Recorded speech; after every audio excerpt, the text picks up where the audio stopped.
Assalamualaikum Mbak, selamat pagi. Waalaikumsalam Mbak, selamat pagi. Baik Mbak, terima kasih. Bagaimana kabarnya Mbak? Alhamdulillah, baik Mbak. Baik, kita mulai saja ya Mbak penyuluhannya. Ya Mbak, silahkan. Baik, perkenalkan saya Lutfi Nindya Prastiwi, bisa dipanggil Lutfi. Saya mahasiswa Diploma 3 Keperawatan semester 4 dari Poltekkes Kemenkes Yogyakarta. Pada kesempatan ini, saya akan memberikan penyuluhan tentang persiapan persalinan. Materi yang akan saya sampaikan nantinya meliputi pengertian, macam-macam, dan persiapan ibu menghadapi persalinan. Waktu yang akan diperlukan nanti sekitar 30 menit.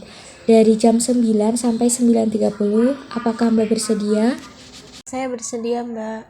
Baik Mbak. Sebelumnya usia kandungan Mbak berapa ya? Usia kandungan saya sudah 7 bulan Mbak.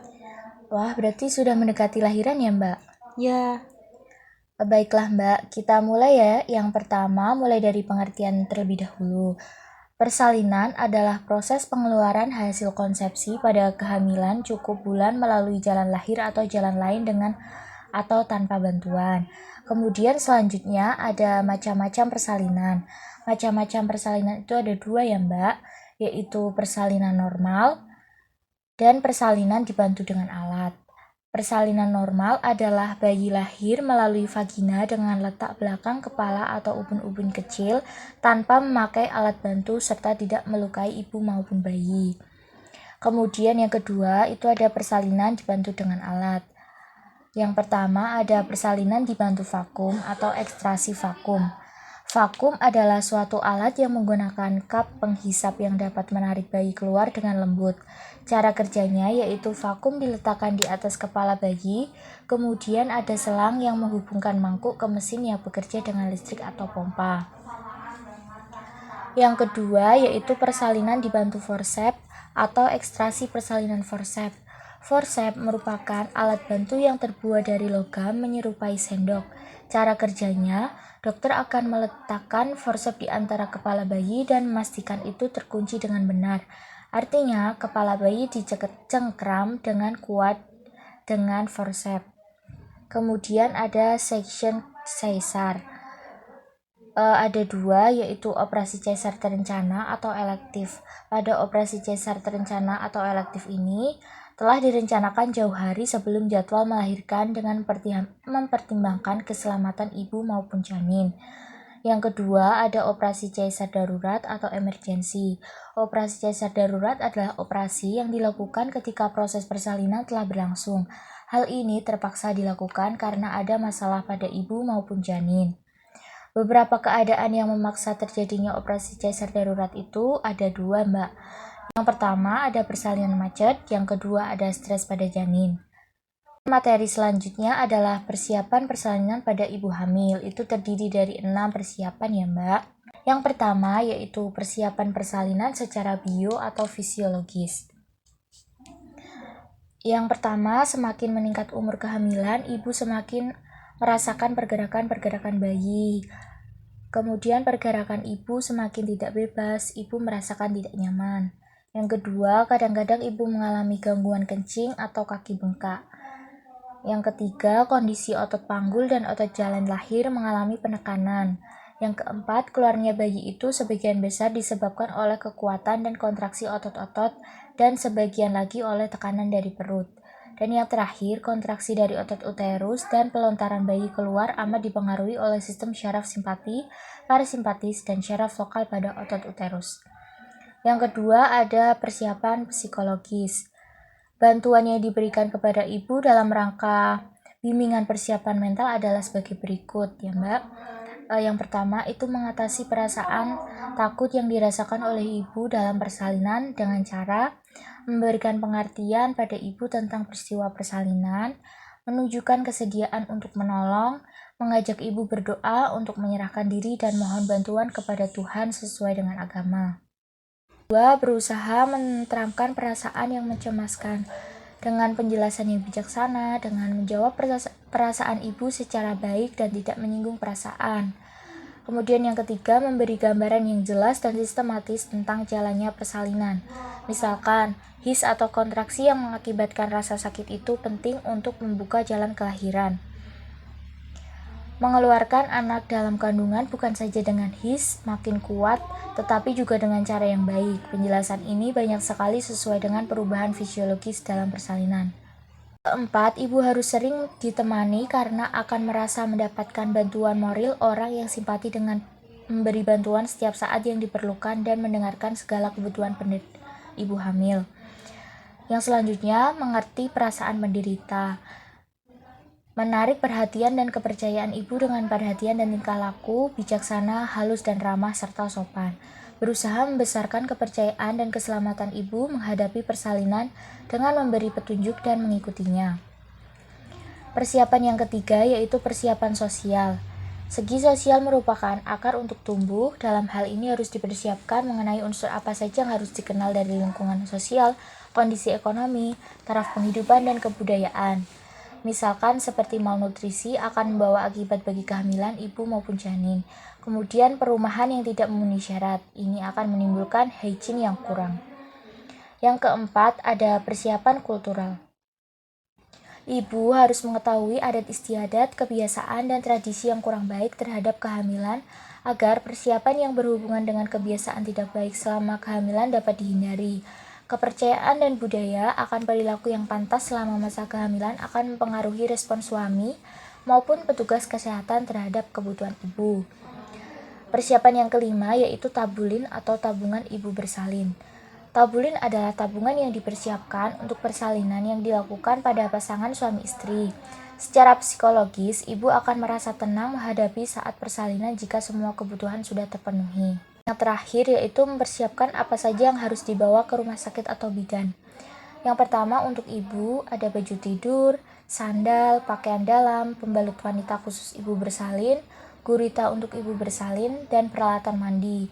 Kemudian untuk bayi itu ada popok, baju bayi, selimut atau bedong, kaos kaki dan tangan, gendongan, dan minyak telon. Baik Mbak, sudah selesai ya materi yang saya sampaikan mengenai persiapan persalinan. Apakah Mbak paham yang saya sampaikan tadi? Paham, Mbak. Baiklah Mbak, apakah ada yang ingin Mbak tanyakan mengenai materi yang saya sampaikan tadi? Oh iya, ada Mbak. Saya izin bertanya ya Mbak, apakah bisa melahirkan secara normal jika anak pertama lahir secara sesar? Pertanyaan yang bagus Mbak. Pertanyaan ini mungkin menjadi pertanyaan yang paling sering ditanyakan oleh ibu yang direkomendasikan untuk melahirkan secara sesar. Mungkin selama ini Mbak mendengar omongan orang lain yang menyebutkan bahwa ibu yang melahirkan sesar tidak bisa melahirkan normal pada kehamilan berikutnya. Padahal sebenarnya ibu berpeluang untuk melahirkan normal setelah operasi sesar selama ibu memberikan jarak waktu kelahiran minimal 2 tahun. Syarat ini tentu harus ibu penuhi supaya meminimalisasi resiko rahim robek saat persalinan normal nantinya. Tidak hanya itu, ibu juga harus memastikan tidak ada infeksi pada luka bekas operasi serta ketebalan rahim harus cukup bila ingin melahirkan normal. Seperti itu Mbak jawaban dari saya. Apakah ada yang ingin ditanyakan lagi? Ada satu lagi Mbak, bagaimana ya cara menciptakan suasana melahirkan yang nyaman dan tenang, serta cara membangun kerjasama antara suami dan istri agar kompak saat proses persalinan. Baik Mbak, untuk menciptakan kekompakan dan pemahaman suami akan kebutuhan mental saat ibu melahirkan, itu sebaiknya suami diajak mengikuti kelas bersama. Di tahap awal, ibu bisa mengajak membaca artikel atau buku, seminar yang berhubungan dengan materi kehamilan dan persalinan. Dengan suami memahami apa yang akan ibu lalui, suami akan bisa mengetahui tindakan apa yang harus dilakukan. Seperti itu Mbak jawaban dari saya. Apakah ada pertanyaan lagi? Oh begitu ya Mbak, terima kasih ya Mbak atas jawabannya. Sudah cukup Mbak, tidak ada lagi yang mau saya tanyakan. Baik, kalau begitu Mbak, bagaimana perasaannya setelah mengetahui hal-hal mengenai persiapan persalinan? Saya merasa lebih paham, Mbak, dan saya juga tahu apa yang nanti harus saya lakukan dan saya persiapkan menjelang persalinan. Terlebih lagi banyak sekali hal-hal yang belum saya ketahui mengenai persiapan persalinan ini karena kehamilan pertama saya. Baik, alhamdulillah kalau begitu. Izinkan saya untuk menanyakan beberapa hal mengenai pembahasan tadi ya, Mbak. Ya, Mbak, silakan. Bisa Mbak jelaskan mengenai pengertian persalinan? Pengertian persalinan itu adalah proses pengeluaran hasil konsepsi pada kehamilan cukup bulan melalui jalan lahir atau jalan lain dengan atau tanpa bantuan. Betul sekali Mbak, jawaban dari Mbak. Ada satu lagi ya Mbak, persiapan apa saja yang harus dibawa ke RS atau bidan untuk ibu dan bayi? Untuk ibu itu yang dipersiapkan ada baju tidur, sendal, pakaian dalam, pembalut wanita khusus ibu bersalin, gurita untuk ibu bersalin, peralatan mandi. Nah, untuk bayi itu ada popok, baju bayi, selimut atau bedong, kaos kaki dan tangan, gendongan, dan minyak telon. Wah, betul sekali ya Mbak, berarti benar-benar sudah paham materi yang saya sampaikan tadi. Sekarang izinkan saya merangkum materi yang saya sampaikan tadi ya Mbak. Jadi, persalinan adalah proses pengeluaran hasil konsepsi pada kehamilan cukup bulan melalui jalan lahir atau jalan lahir dengan atau tanpa bantuan. Kemudian ada macam-macam persalinan, itu terdiri dari persalinan normal dan dibantu dengan alat. Persalinan dibantu dengan alat yaitu terdiri dari 3, ada vakum, ada dibantu dengan forceps, kemudian ada section sesar. Section sesar ini ada 2, operasi sesar terencana dan operasi sesar darurat. Dan yang terakhir ada persiapan persalinan, itu ada 6, yaitu persiapan fisiologis, psikologis, sosial, kultural, tabulin atau tabungan ibu bersalin, dan persiapan persalinan yang dibawa ke RS atau bidan. Baiklah Mbak, selesai sudah penyuluhan ini. Terima kasih banyak. Dapat disimpulkan bahwa Mbak telah paham apa yang saya sampaikan dan Mbak juga tahu mengenai persiapan persalinan. Dan ini ada leaflet ya Mbak mengenai rangkuman singkat tentang persiapan persalinan yang bisa Mbak baca nanti apabila ingin mengulang materinya. Kalau begitu, saya akhiri penyuluhan ini ya Mbak. Mohon maaf apabila ada ketidaknyamanan dan kesalahan yang saya lakukan. Baik Mbak, saya juga terima kasih ya Mbak karena saya menjadi paham tentang persiapan persalinan. Iya Mbak, sama-sama. Saya pamit ya Mbak. Terima kasih. Assalamualaikum. Waalaikumsalam Mbak.